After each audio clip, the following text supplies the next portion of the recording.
मेरा पानी उतरता देख मेरे किनारे पर घर मत बसा लेना, मैं समंदर हूँ, लौट कर वापिस आऊंगा। मेरी हिम्मत को परखने की गुस्ताखी ना करना, पहले भी कई तूफानों का रुख मोड़ चुका हूं मैं। सवाल जहर का नहीं था, सवाल जहर का नहीं था, वो तो मैं पी गया। तकलीफ लोगों को तब हुई जब पीकर भी मैं जी गया। दिल्ली चुनाव के नतीजों ने देश को एक बड़ा संकेत दिया है। सबसे बड़ा संकेत तो ये रहा कि राजनीतिक दल सिर्फ रेवड़ियों के जरिए अब सत्ता में बरकरार नहीं रह सकते हैं।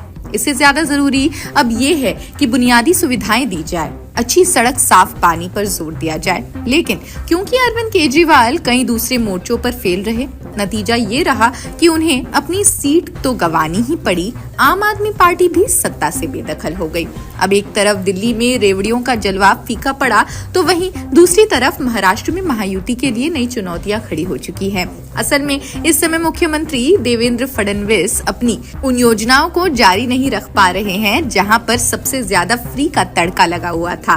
बात चाहे बुजुर्गों को तीर्थ स्थल पर ले जाने की हो या फिर महिलाओं के खाते में पैसे डालने की। इस समय राज्य का बजट ऐसा बिगड़ा हुआ है कि कुछ योजनाओं पर अस्थायी रूप से रोक लगा दी गई है।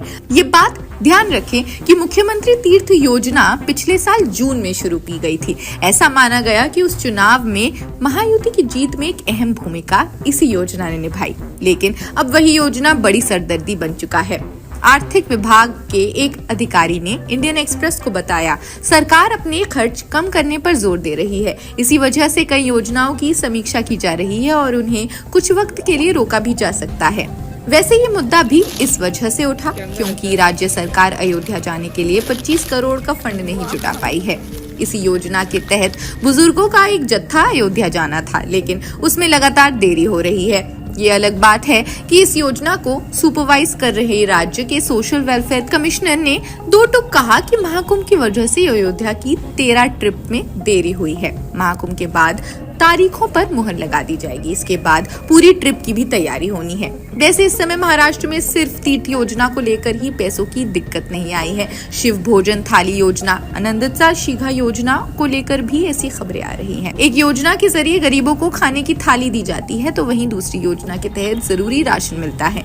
आंकड़े तो ये भी बताते हैं कि पिछले साल अकेले जुलाई से अक्टूबर के बीच में तीर्थ योजना के तहत 6424 बुजुर्गों को अयोध्या ले जाया गया था। लेकिन चुनावी जीत के बाद से महायुति की सरकार सिर्फ 800 लोगों के एक जत्थे को बिहार के गया भेज पाई है। अभी अयोध्या के लिए 13 ट्रिप्स प्लान की गई हैं। एक पुरी के लिए भी तैयार है, लेकिन अभी के लिए सब कुछ रुका हुआ है। अब बात अगर दिल्ली की करें तो यहाँ भी अरविंद केजरीवाल का ज्यादा फोकस फ्री की योजनाओं पर ही रहा। इसका असर दिल्ली की आर्थिक हालत पर भी पड़ा। आंकड़ों ने खुद इस बात की तस्दीक कर दी थी कि अब आप सरकार ने सब्सिडी पर जबरदस्त खर्च किया था। बात अगर दिल्ली की मुफ्त बिजली योजना की करें तो सालाना इस पर केजरीवाल की सरकार 3600 करोड़ रुपए खर्च कर रही थी। जो पानी पर सब्सिडी देने की बात हो तो उस पर भी सालाना 500 करोड़ तक का खर्च आ रहा था। इसके ऊपर महिलाओं को जो फ्री बस सेवा दी गई है, उस पर भी सरकार के खजाने से हर साल 440 करोड़ रुपए निकल रहे थे। अब इन फ्री की योजनाओं से एक तरफ वोट तो मिल रहे थे, लेकिन आरबीआई के ही आंकड़े बता रहे हैं कि राजधानी कर्ज में डूबती जा रही है। बात अगर साल 2020 की करें तो दिल्ली पर 3631 करोड़ रुपए का कर्ज था। ये 2021 में बढ़कर 9464 करोड़ तक चला गया। इसके बाद 2022 में आंकड़े सीधा 15679 करोड़ दर्ज किए गए। खैर, इस खबर में तो बस इतना ही। आप क्या आंकते हैं हमें कमेंट सेक्शन में जरूर बताएं। देश दुनिया की अन्य खबरों के लिए जुड़े रहिए जनसत्ता के साथ। शुक्रिया।